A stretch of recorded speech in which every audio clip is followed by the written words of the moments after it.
पयले वाचपान आमी आयकलां संवसार ओ स्वर्ग.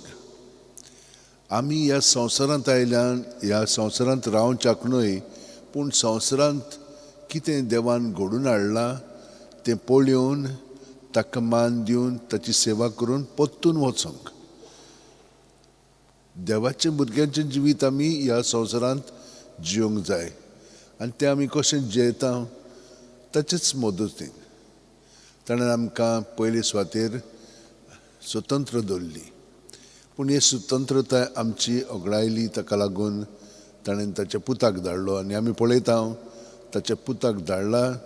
ती बाकणारीन आनी बाकीचीं जीं आसात तीं साक्षी दितात.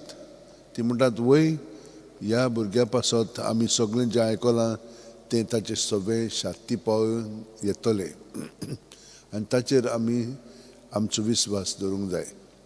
म्हणटच आमी ह्या संवसारांत आसतना संवसार निवडटा की जेजूक निवडटा. जेजूक निवडटा जाल्यार ताच्या शब्दांत आमचें जिवीत सारूंक जाय म्हणून आमकां पयले वाचपांत सांगलां. ताचे शब्द आमच्या तोंडार आसूंक जाय.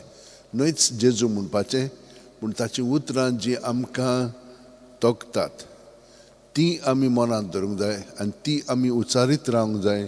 आनी हे परी आमकां भितरलें जें आमची चिंतना भावना आसात ती नितळ निर्मळ जावन आमी देवाचे येवजणे प्रमाणे आमचें जिवीत सादतल्या म्हणून आमकां आयज कळीत केल्लें आसा.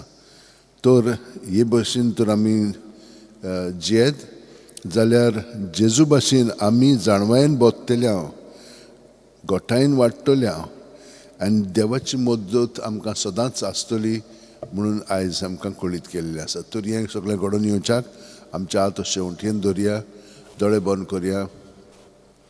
प्रत्येक सुस्कारान तो आमचे कुडींत मनांत ओतम्यान सगळें बरेंपण भरून आपल्याक काडटा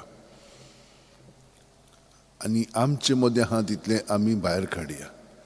आमी संवसारी वस्तूंक तर लोबदून रावत जाल्यार ताच्यो वस्तू ज्यो तो आमकां प्रत्येक वेळा दिता तातूंत आमी वाडचे ना. आमी आमच्याच आपलेपणांत आनी ज्यो आमच्यो संवसारी वंदवण्यो आसा तातूंत वाडटल्या. हें भितर आमचें सगळें घडटा. तर हें सगळें भितरलें आमी जेजूच्या नांवांत भायर काडया आनी ताचे सारकीं अदीकान अदीक जावन देवाची येवजणे प्रमाणे ताचें सगळें आमचें जिवीत घडोवन येवंक जाय. त्या प्रमाणे घडोवन येवन ताची भुरगीं कशीं आमी जियोया. आमेन.